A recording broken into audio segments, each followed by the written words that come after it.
Hello friends, good morning. I am Colonel Padmanabhan. Today I am going to talk to you on the benefits of joining armed forces. Before I start, let me make a statement. If you want a living, join the corporate. But if you want a life, join the armed forces. This statement summarizes the essence of my talk today. I was in uniform right from 18 years to 58 years, over a period of 40 years. And before 18, I was also in NCC for 2 years. So today I am going to talk to you based on my experience in life. The first video I am going to make is about the officer's entry into the armed forces.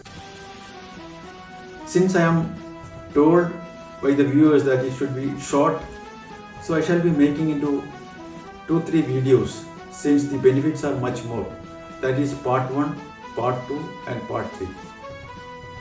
Once I finish this video, then I shall be making a series of videos on the benefits of Jawans joining the armed forces. Before that, may I request all of you to kindly subscribe and share my channel to all your friends and families.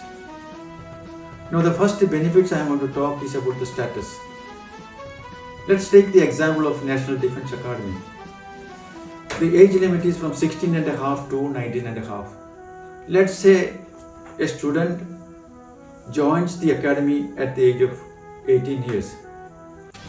At NDA, he undergoes training for 3 years for a graduation under the Jawaharlal Nehru University. Thereafter, he transfers to Indian Military Academy or the Air Force Academy or the Naval Academy for the tactical training for 1 year. So in all, the total training period is about 4 years. That means 18 plus 4, that is 22 years. He completes the training and he passes out.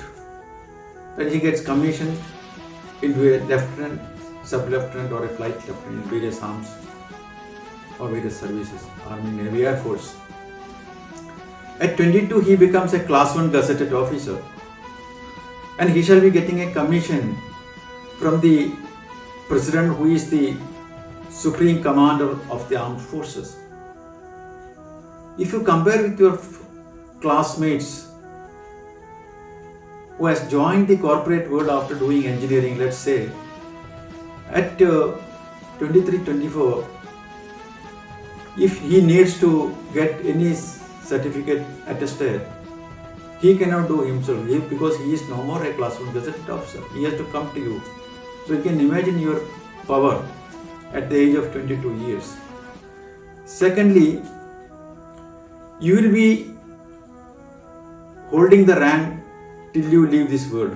For example, if you are a Commodore, when you retire, you will not be a retired colonel, as Colonel or Commodore. You will be Commodore X retired, Colonel X retired. What the mistake these civil government or civil people do is that they always, when they write retired Commodore X. So the correct information is officially passed to all this and they shall be correcting it. This is the second advantage. You will be holding the rank till you die. Third is the social status you get it, the respect you get it. In a corporate or in an MNC, you are working for your life. But as an armed force officer, you are serving the country. Therefore, the society respects you. Now coming to the next benefit is the job security. That is, at 22 years of age, you are getting a commission rank. Thereafter, you can continue the active service till the age of 54. After 54, there is a facility to go in for a re-employment. That is at the same salary, at the same rank for another 4 years. That means from 22 years to 58 years, you can serve the armed forces. And if you happen to become a brigadier or commodore or a major general or a lieutenant general, then two years keeps on increasing based on your promotion. So minimum 58 years is assured. Thereafter, you shall be doing various resettlement courses, and if you are keen to join a corporate after that, you can do that, or you can get into a self-employment scheme. Therefore, job security in the armed forces is assured. Whereas if you compare the MNC, then there is no job security. You keep shifting from company to company wherever you get the greener pasture. Next benefit is the financial status. As on date, as a commissioned officer at the age of 22 years, your starting basic pay is 56,100, and you shall be getting a military service pay of 15,500.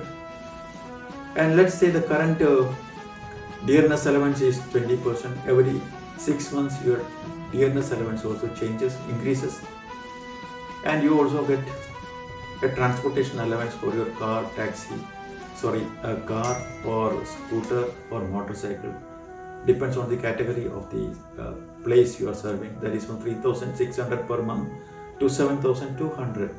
So excluding all other allowances to which I shall be talking later, a minimum salary of a commissioned officer at the age of 22 years would be between 85,000 to 90,000. Before making this video, I was talking to a cadet of mine who has done engineering from a very reputed college in Kolkata, and she is joined a very respectful IT company and completed 4 years. When I asked her how much is she getting, she told me that she is getting a total amount of 30,000 per month, no extra allowance, no other facilities. So you can compare the difference between joining an armed forces and a multinational company. So I shall be talking about the other benefits in the part 2. Thank you.